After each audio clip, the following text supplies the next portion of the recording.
Yo, what's going on, guys? Welcome back to the Manna Pod. Ooh. It's official now. Officially, it's official. Manna Pod. The Officially. second episode. Many more to come.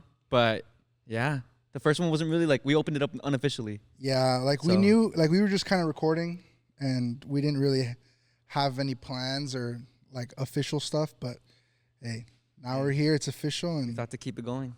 let's go. Many more. But what's going on? What's on the what's on the agenda today?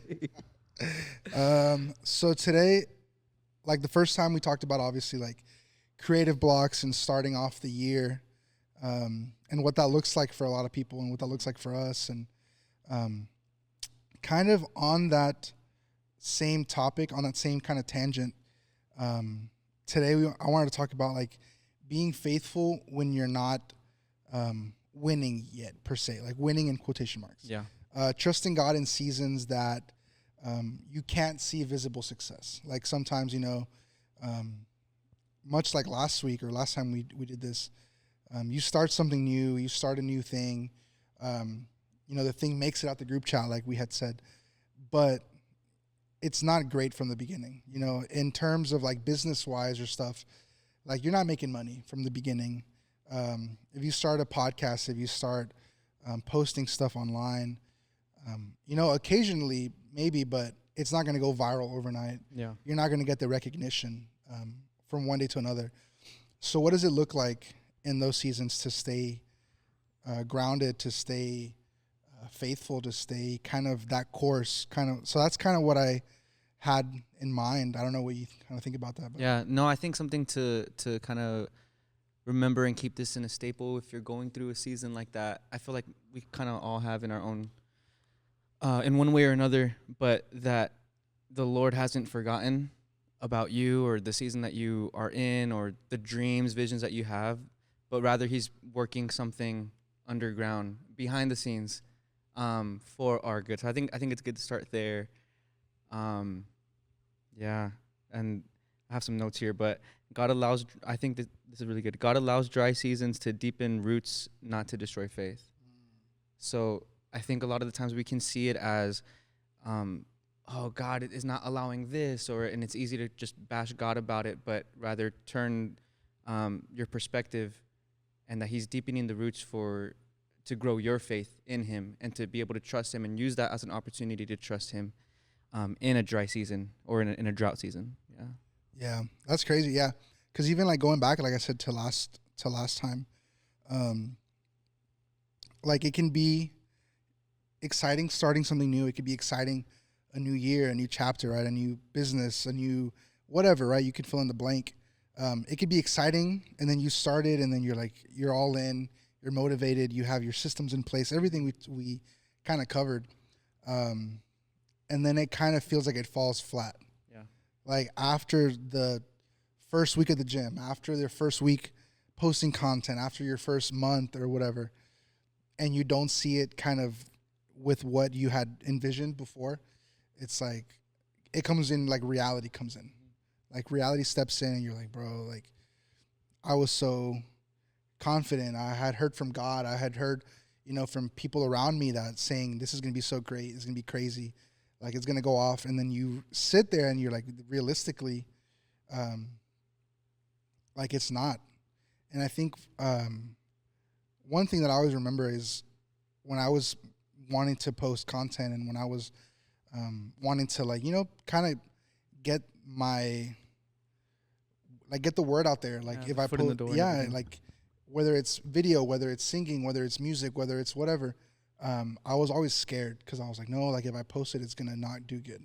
It's going to, it's going to be for the couple, 3-4 people that follow me and like my stuff. And then it won't go beyond that.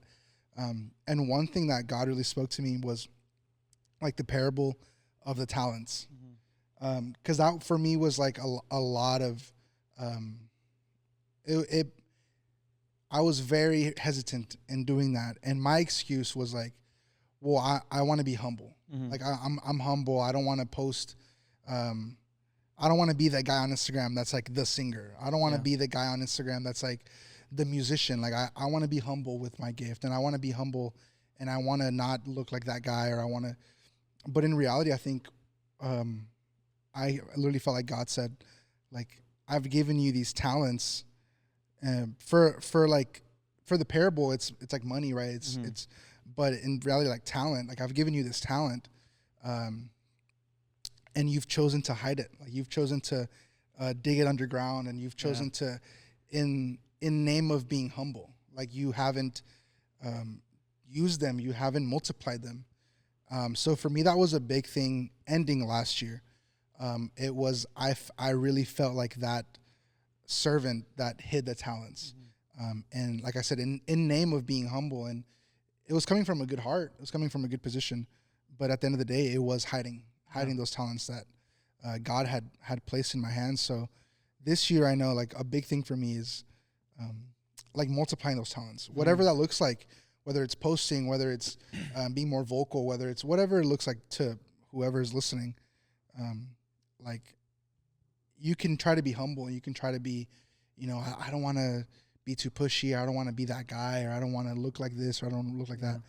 But at the end of the day, like it's really, you're hiding those talents that God's given you.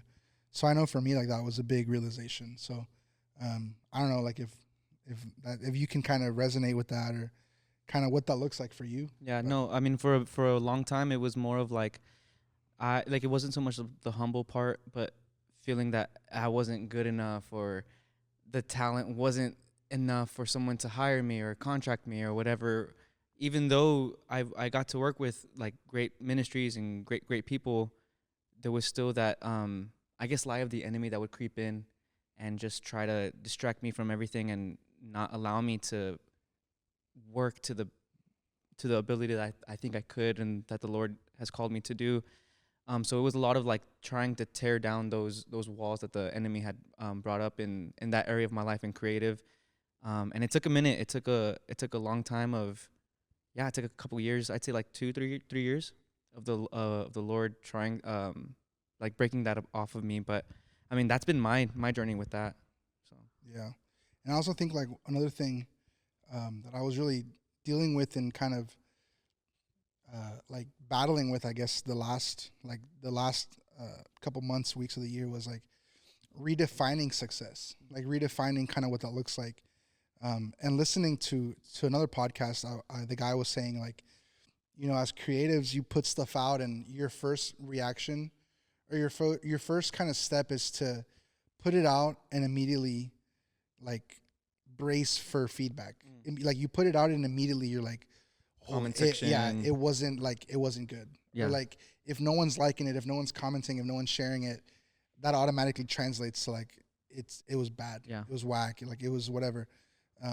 But redefining that, saying like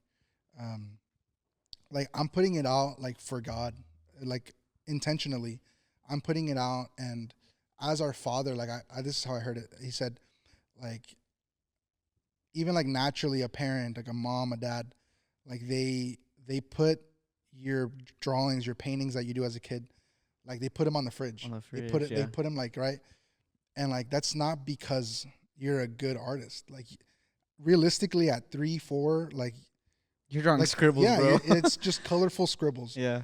And like sometimes you don't even like, you're like, oh, I drew a cat. It's like nothing like a cat. Yeah. I drew a dog, or I drew a house, or I drew my family, and it's just a bunch of lines. And like you, it's not good. Like objectively, it's not good. But like the parent loves you so much, like that they love you, so they love what you make. So I heard it said like, God takes all of our scribbles, and he like what we think is so great, and what we think is like, it looked this way, the color was this way, the design was this way. Like to God, it's like, bro, I created the universe. Like I make every sunset, I make every sunrise. Like not saying like, oh, you think your thing is cute or whatever, but like to God, it's like, bro, it's like everything. my son made it, my daughter made it. Like redefining success to me is like, I'm not putting this out for you to say that's crazy, for someone to say like, oh, that's so good. Like I'm putting it out because God put it in me, and that's a product of what God has done in me. Yeah. So I think redefining, and I still struggle with that. I still have a hard time. Like if I post a story, and I think like, oh, this looks crazy, like this and that, and like no one really reacts to it, it still kind of hits me of like, was it good? Yeah. Like is my taste like not in style or in my whatever, but you kind of have to reteach yourself Yeah. to say like, no, like I think this is good. Like I know God thinks this is good because he thinks like he loves me. So I think that redefining that is an important thing that will really set you free. Yeah. I do that a lot and I say a lot. I mean, you guys know, you guys are my close friends, but like I'll post stuff that I've made on my close friends, and I don't post it like And I always to call post. you out. Yeah. I'm like, bro, this is for main story. Bro, and I'm just like, because I second guess that that thought comes, it's not that good. People are gonna think a certain thing or whatever. But yeah, you're right. The Lord hangs everything on His fridge, everything that we do.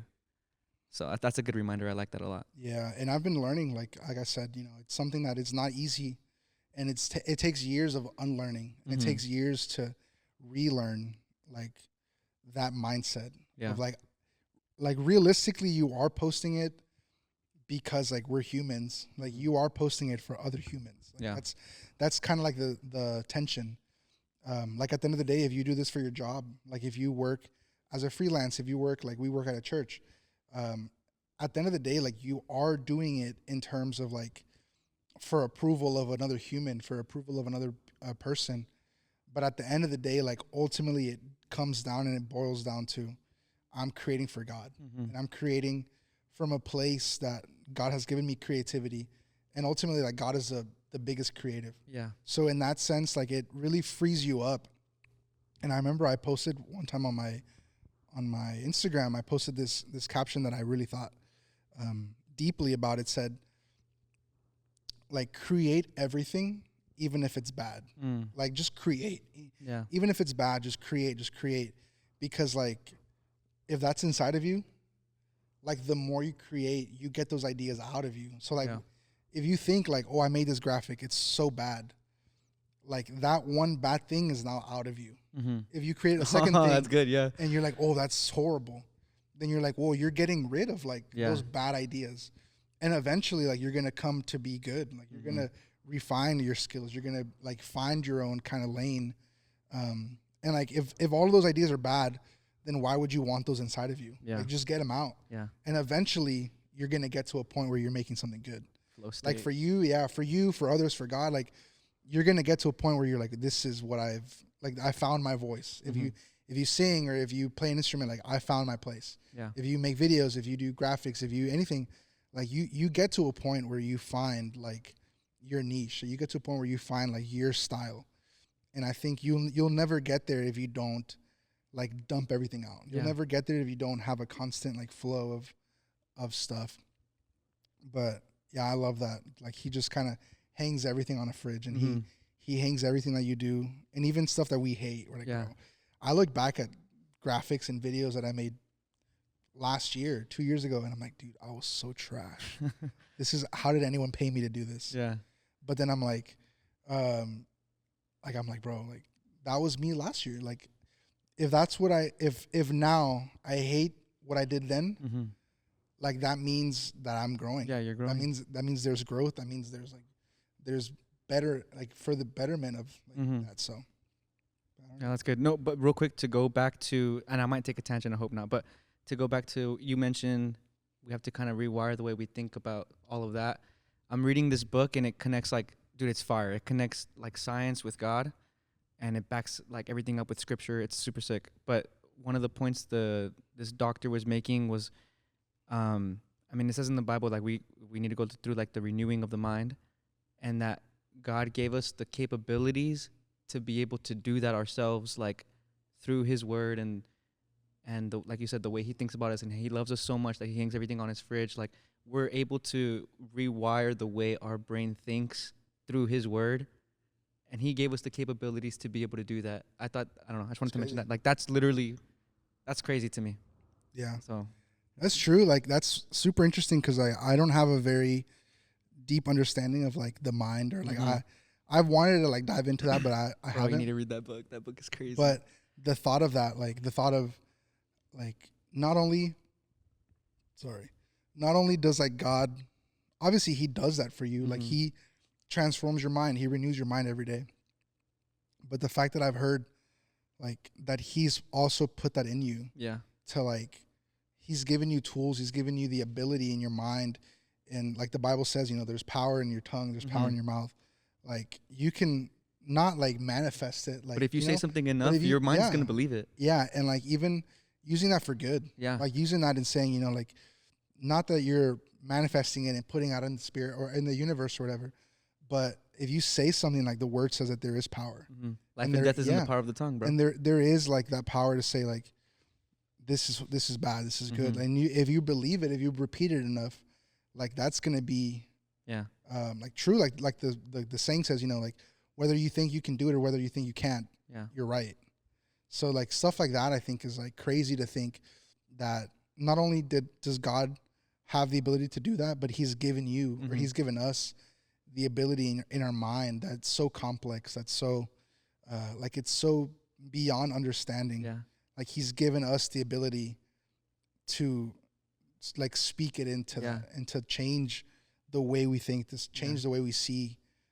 So I think that's crazy. Like I've definitely wanted to get into that. Yeah, it mentions there like I'm not even gonna say the word because I don't even know what the heck. It's like a big scientific word.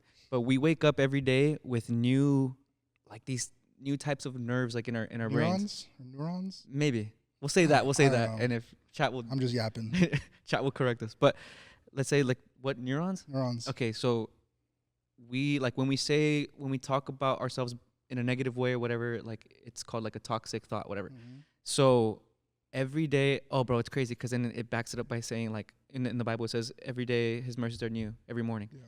And so every morning baby neurons are born that gives us another chance to think healthily that will lead us to a healthy mind. And that's crazy. But we choose if we like I said, life and death are in the power of the tongue, and we choose by what we say, even by what we eat. Like it's crazy how it affects our mind positively or negatively, and those neurons can turn into toxic neurons or healthy neurons. But that's crazy. I didn't know that. It's wild, bro. I freaking love that book.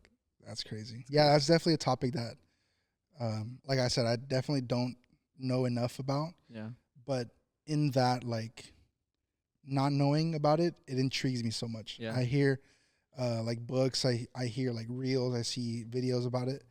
And I'm like, dude, that's so interesting. Yeah. Like, the fact that our mind is the way it is. So and it's so powerful and complex. And, like, you think you understand it, but you're like, it's like the universe. Like, when I see documentaries and stuff, sometimes I'm like, bro, I feel like I'm high. Like I feel like I just don't like. I mean, I've never been high before. Because it's like, but I feel like that's how can your mind grasp something so complex like that, dude? Like, like it's you want to understand it, but also you're like, I'll never understand. Yeah, it almost seems intangible to understand. Like I'll never, and that's like the crazy thing. Like you have to tell yourself, and be okay with the fact that like I'll never understand it. Yeah, and I think that's why I love the ocean so much. Like obviously, like I grew, and we're so in a tangent right now. we are hopping around so many different. No, topics. I love this. But like I grew up obviously like around the beach. Right, I grew up in Florida, and like aside like sports and aside like water and whatever, like a big thing for me that always has drawn my attention to is the ocean and like how deep it is, like how vast it is, how much of it like has never been explored, how like just the fact that like you can be like dropped in the ocean and you look down and you don't see anything, you don't see the floor. That's crazy. Like, that to me is so interesting, but in a way like so like frightening. Yeah. But like in the best way possible. Yeah. Like you just don't know what's there. We've only discovered like 5% of the ocean. 5%. Bro, that's crazy, bro. Like imagine if they had only discovered 5% of the earth. Mm-hmm. Imagine like the things that we've seen on documentaries. Imagine the things that we've seen on like Instagram or whatever, YouTube. Yeah. Like, but to the max, like under the ocean. I don't even like, want to know. And stuff that will never get discovered. Yeah. Like literally we'll die, our kids will die, whatever, right? And like stuff is there that will never see the light of day. Stuff is there, like you were never gonna get to see these things on the ocean floor. Yeah. and they're just there. That to me is like That's wild. wild. And I could go about this for hours. I can't wait for the day we go to heaven and we know all about that. Bro. Like even like daily, I think they're like discovering species and they're discovering like different on Earth. Yeah, Like yeah. I can only imagine like what kind of stuff there is like underwater. Like stuff that you see on like National Geographic and even stuff that you don't see on national, like on stuff like that. Like that's, to me, that's so wild. And like, again, God literally created it. Yeah. Like God took his time and he created every little, like everything. And you'll just never get to see some things. Mm-hmm. And like, that's just reality. Dude, isn't that crazy, bro? Like, I can't wrap my head around that. That's wild. That's insane. But I don't know how we got here. Yeah, I don't even know, dude. This is sick. I like it. But anyways, next time we'll be talking about documentaries. And next time we'll talk about we'll do the whole podcast just on it, animals and National Geographic. And I don't know. You want to wrap it up? Or I don't know, kind of, you got any more ideas on what we started on? Or even if you got more ideas about what we're talking about right now. But, hey, I was going to go on a space, but nah, that's for another day. Are we alone? Just. That's for the next one. next one. No, I mean, I have just one little point I can mention, and then we can wrap it up if you want to wrap it up. But like, I feel like a lot of the times it's easy to just, I mean, I think for everyone, it's easy to praise the Lord and everything when you're not in that dry season. Everything's going good, everything's exciting, success is happening. But when it comes to like a dry season, I don't know if we have anything to talk about that. Like, it's just, you know, I don't know if we get like in this thing of discouragement or whatever, where it's harder, but to kind of how to stay in that praise.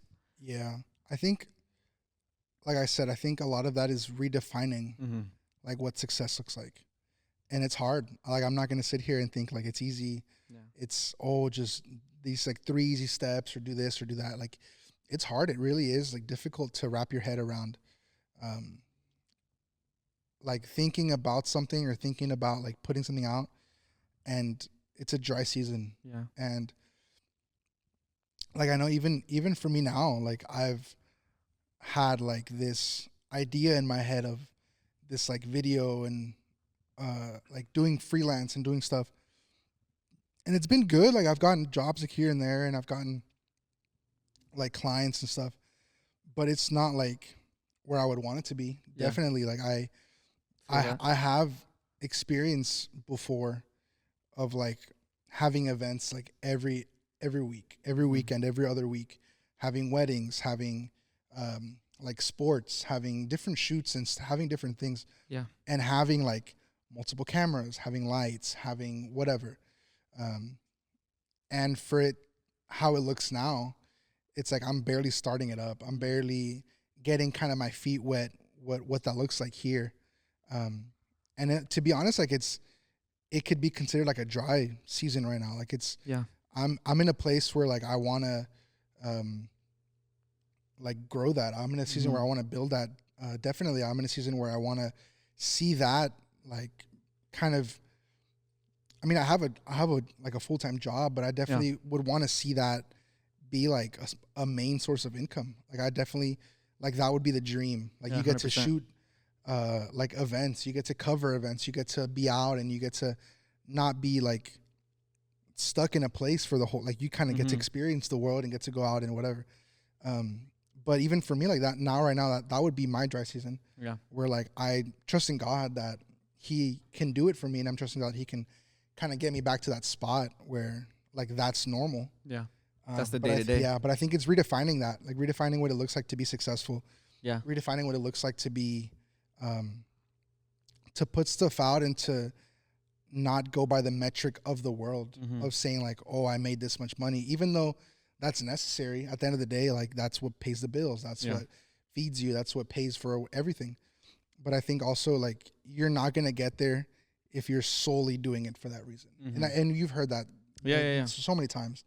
It's like, once you love like what you do, like you're going to do it to the best of your abilities. And that's when you're going to get the results. That's when you're going to get like the, that kind of feedback. So I think my biggest thing is that redefining success, I agree. redefining what it looks like, redefining Yeah. what it is to you personally, because everyone will have different metrics for success. But I think that would be my biggest. Yeah. Just redefining what that looks like. And being in the waiting is active and it's not passive. Yeah. Yeah. I know, like, waiting seasons suck. I Like, hate to it, be bro. honest, like, I hate it. yeah, waiting seasons are uncomfortable. Waiting seasons Mhm. are hard. Waiting seasons they're not fun. Mm-mm. Like, they're not, like, and it's going to be like, oh, like, but in the waiting, like, there's this and there's, like, to be completely honest, like, it sucks. Yeah. Like, sometimes you'd rather hear a no from God. Mm-hmm. You'd rather hear, like, this, like, you'd rather the door Just shut. redirect me here, Yeah, so I won't have to wait. You would anything at rather all. the door shut and everything go wrong, Yeah. and that be your sign of God said no. Mm-hmm. But sometimes it's wait and wait and wait and wait, Yeah. and He's not going to tell you how long you're going to wait. But in that, like, I think that's the hard part. yeah, You don't know the timeline, dude. You You're don't just know the timeline, and very rarely, I think, if ever, I would even go as far as saying, like, God will not tell you a timeline. Like, He's not going to say 2 weeks, 2 months, Yeah. like, He's just going to say, if you trust me, wait. And I think that's one of the mysteries of God. Like, we like, for me, like, I always want to have the answer to everything. Mm-hmm. If someone asks me something, it's hard for me to say, I don't know. Yeah. It's hard for me to, like, I want to figure it out and I want to do this and I want to, but I think one of those things, like, that thing, like, waiting on God is one of those things where it's going to be a mystery, Yeah. where you're going to say, you know what, like, I'm trusting that this is what God is, where He's guided me, and I'm trusting that this is where He's taken me, but, like, you're just waiting. Yeah, that's real. And I think that you can do what you can do, as cliche as it sounds. Like, you can do what you can do, and, like, you kind of, like, you give it up to God and you say, hey, I did my part. I did my planning. I did my job in making sure this was the way you told me to do, like, what you told me to do. And then from there on, you kind of give it up to Him and you say, hey, like, I trust you with the rest. yeah, I did my part. I did what I needed to do. And, like, it's literally like ball in your court. Yeah. Like, you can't say that I didn't do my part. Yeah. And I think that's where, and oddly enough, I think that's where God decides if it's time or not. Mm-hmm. Like, when you get to that point where you say, like, I'm done. Like, I've done my part. Mm-hmm. I've done everything I can. Here it is. I give it to you. I surrender it. I'm not going to worry about it anymore. It's up to, like, it's on you. I think, like, oddly enough, that's when He moves. That's when Yeah. He works. As long as we're fighting and as long as we're going around it, and I think that's when He's like, I'm going to wait for you to tire out. Yeah. Like, I'm going to wait for you to realize that you can't do it on your own. I'm going to let you run around in circles like the people of Egypt, or the people of Israel Yeah. leaving Egypt. Like, it wasn't a 40-year trip. Like, it wasn't a 40-year trail in the desert. Yeah. They made it 40 years Yeah. going in circles. So I think the fact that the more you wait and the more circles you make and the more you try and the more, God's going to be like, all right, like, I'm not going to fight with you. Yeah. But the You'll moment, just wait longer, yeah, yeah. the moment you decided to lock in and the moment you decide to say, hey, like, it's on you. I've done my part, and that's it. Yeah. I think that's where He turns that dry season into, like, you start to see results. You start to see winning. Yeah. You start to see, like, Him move, like, the way you had asked Him to move. Yeah. So No, that's good. cool. Wrapping it up then? Yeah, I think that's good. Yeah. Well, thanks, guys, for watching. Hopefully we see you in the next one. Yeah. And many For more. for this one, let's do questions. Oh, yeah, Or yeah, for the next one. yeah. yeah. Drop some questions and we'll pick some out and we can Yeah. mention them next episode. Now that we have Instagram, Yeah. YouTube, We got it all now. TikTok, Yeah. we're about to open a LinkedIn. Shoot. Hire us, guys. Come Hire on. us, please. No, I'm just kidding. But yeah, no, let's drop some questions in the comment section. Yeah, drop any some topics, questions and then we'll get them follow us answered. at Manapod, Manna.pod or Mannapod? Manna.pod Manna.pod. on Instagram and TikTok, Let's and go. Manna Podcast on YouTube. Like it up. Subscribe. All right, peace. Peace.